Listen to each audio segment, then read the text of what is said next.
The next section involves three very common isolating energy points, and that's plugs and wall switches.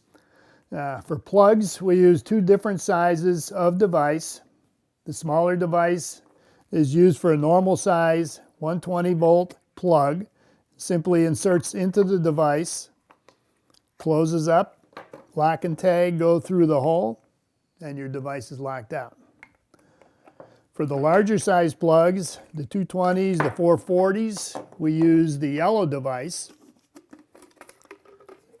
taking the head of the large plug, inserting it into the can,